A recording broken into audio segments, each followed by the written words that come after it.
Des avant-premières, des courts-métrages, du cinéma. Grégoire Ludig, Pio Marmaille ou bien encore Christian Duguay, ça se passe à 40 ans à l'occasion des Égaluantes. Du 24 au 27 novembre et on suit ça sur le 16-26 Média. Bonjour et bienvenue à tous sur le 16-26 Média. Je suis Johan, votre intervieweur, et je suis en compagnie de Vincent Pouchin. Bonjour à vous. Bonjour Joanne. Vous êtes donc réalisateur dans le cinéma. Comment allez-vous? Je vais très bien, je vous remercie. Je suis heureux d'être là. Merci de votre accueil. C'est nous qui vous nous remercions. Que venez-vous faire aux Égaluantes?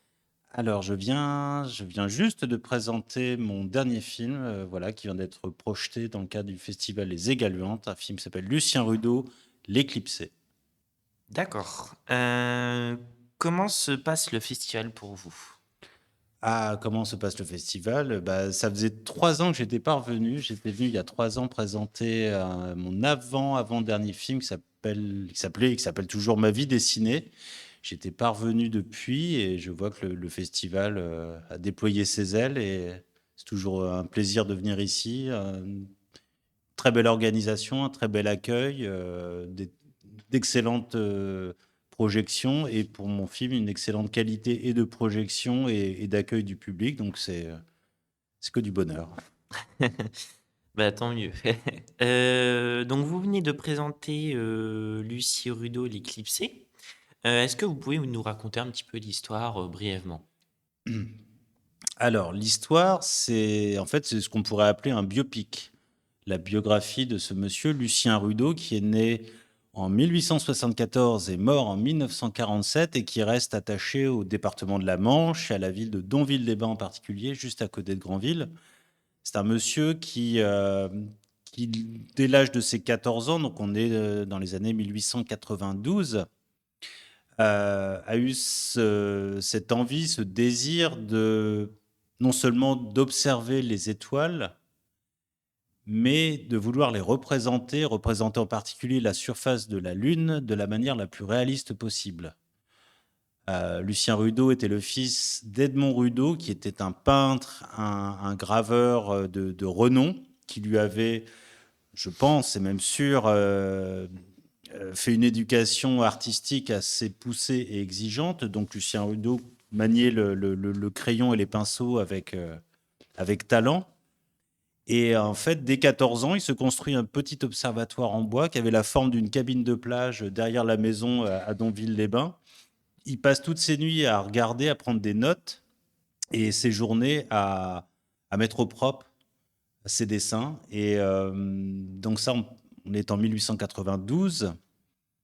Et il va commencer à envoyer ses observations, ses dessins à une société, la Société astronomique de France, euh, qui va un peu le prendre sous son aile. La société était à l'époque dirigée par Camille Flammarion, qui était une sommité dans le domaine de la science, et pas que, puisque Camille Flammarion, pour la petite histoire, est celui qui a traduit Alan Kardec, le père du spiritisme. Mhm. Et donc, Lucien Rudeau va graviter dans ce milieu-là. Et puis, ce que je raconte dans le film, c'est que il a eu cette intuition, à mon sens, de génie pour pouvoir représenter de la manière la plus réaliste, la plus authentique, la surface de la Lune en particulier, des étoiles. Il fallait quand même qu'il connaisse le monde dans lequel il évoluait. Donc, Lucien Rudeau s'est intéressé à tout un tas de domaines, que ce soit le domaine maritime. Il a pris énormément de clichés de Terre-Neuve, ceux qui partaient de Granville pour aller pêcher la morue sur les bancs de Terre-Neuve au Canada. Il a pris également énormément de phénomènes climatologiques en photographie, des photographies de nuages, d'orages, d'éclairs. Il s'est également intéressé à tout ce qu'il avait, enfin au monde, on va dire, quasiment microscopique. S'intéresser aux petites bébêtes, aux plantes, et puis il a participé aux toutes premières missions spéléologiques. Je ne sais même pas si d'ailleurs on disait le nom spéléologie, mais, au début du XXe siècle. Donc il va descendre dans le centre de la Terre, un peu sur les traces de Jules Verne.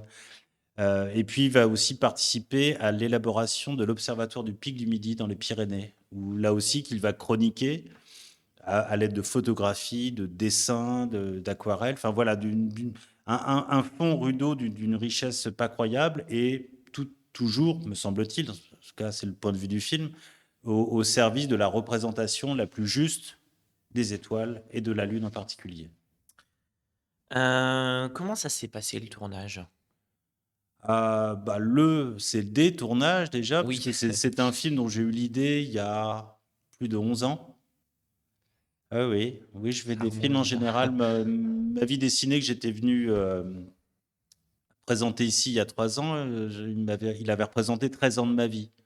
Donc là, 11 ans, c'est bien. Je diminue de film en film, c'est pas mal. Donc les tournages, si vous voulez, en 2011, je tombe vraiment par hasard sur Lucien Rudeau, que je ne connaissais absolument pas.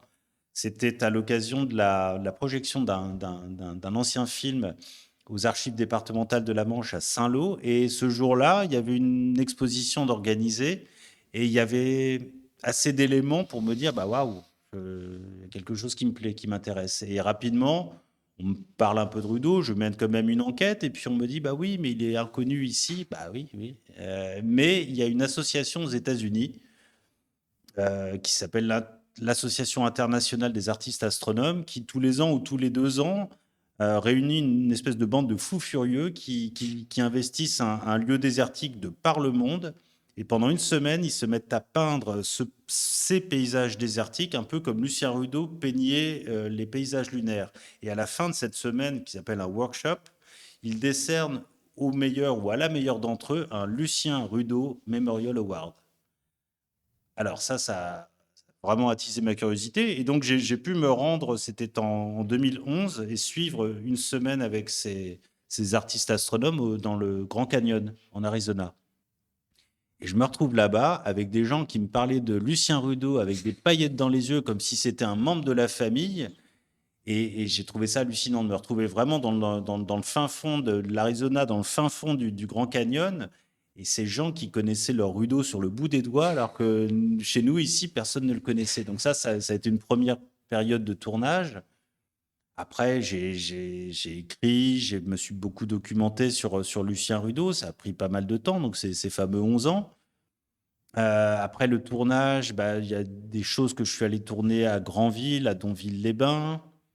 Une autre partie du tournage, parce que le film s'organise avec comme on dit, un narrateur, mais qui est là, est vraiment personnifié, qui est interprété par Jean-Paul Farret, qui est une espèce de monsieur loyal, qui nous invite dans l'espèce de monde imaginaire de Lucien Rudeau. Et donc ça, cette partie de tournage a été faite à Ouistreham. Et puis, qu'est-ce qu'il y a eu d'autre comme tournage? Non, après, c'est un film où, on va dire, il y a un petit peu d'animation, il y a des choses vraiment graphiques que j'ai faites avec toute la partie de la post-production à Nancy, dans une unité de France Télévisions. C'est le 3e film que je vais terminer là-bas, et donc je connais un petit peu même bien les gens qui font ça. Et donc ça a été ça. Enfin, voilà, différentes phases de tournage et une bonne phase de post-production. Quel film, dans toute votre filmographie que vous avez, quel est le film que vous avez préféré réaliser? Ah, je sais pas, c'est parce que si vous voulez, moi, les films que je fais, ce sont des films dont vraiment j'ai l'envie. C'est plus qu'une intuition, c'est un désir. Donc, enfin, pour moi, c'est de l'ordre de bébé. Mmh. Donc, c'est dur de dire je préfère tel ou tel enfant. C'est même pas possible. Après, si vous voulez, le ou les tournages, puisque un film, c'est différentes phases de tournage. Dans ce sens, enfin, ils sont à chaque fois différents, donc je peux pas dire il y en a un qui sort du lot. Si vous voulez, tous les films que je fais, c'est parce que je les porte, parce que je peux pas faire autrement. C'est pour ça qu'ils prennent beaucoup de temps. Donc je les aime tous tout autant. J'ai pas plus d'affection pour un ou pour un autre. Et puis quelque part, même si je parle de gens que je n'ai pas connus, mais déjà ils m'intéressent. Et puis parce que sûrement ils parlent un petit peu de moi. Ou peut-être que moi je parle à travers eux. Donc il y en a pas un que je préfère à l'autre. Quel conseil vous donneriez à un jeune, qui souhaiterait, faire le même métier que vous? Alors, déjà, se dire, est-ce que c'est un métier? Oui, à un moment, oui, on a une fiche de paye où c'est marqué réalisateur ou auteur, parce que j'écris les films que je fais. Quel conseil? Au pluriel, déjà, des conseils. De s'armer de patience, de pugnacité, d'envie, de passion, de se dire que faire un film, c'est avoir quelque chose qui brûle à l'intérieur. Mais je dirais pareil pour un peintre, pour un écrivain, pour un compositeur. On est exactement dans les mêmes schémas.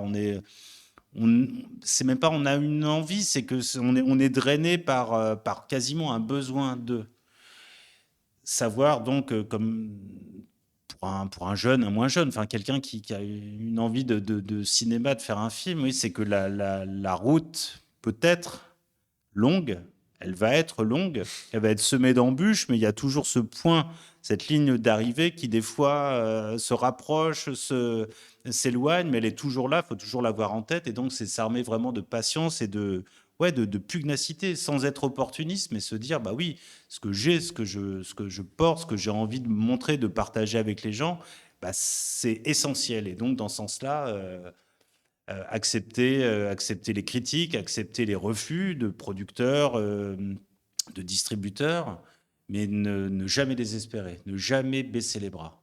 Ça.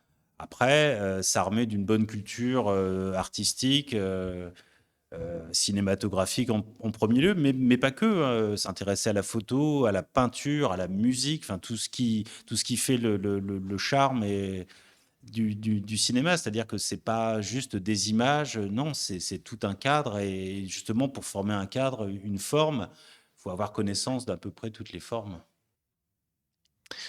Est-ce que vous avez eu la chance de voir des films lors du festival? Alors, j'avoue que cette année, non. Ça tombe mal pour des raisons personnelles qui seraient trop longues de vous expliquer. Je ne peux pas malheureusement. J'aimerais tant voir. J'aurais voulu voir Tempête, mais je sais que je pourrais le voir autrement. Comme cet après-midi, je crois que c'est les Survivants. Je ne pourrais pas voir ici, mais je sais qu'il sort en février prochain sur les écrans. Non, je regrette cette année de ne pas avoir été là plus souvent. Mais je remarque que tout est bien. Tout est très bien organisé. Toutes les équipes sont sympathiques. Enfin, tout est beau. Voilà. Eh ben, merci beaucoup à vous, Vincent Pouchin. C'est moi, Johan, je vous remercie. Bah, c'est gentil. Et puis c'était Johan sur le 16 Média. À la prochaine.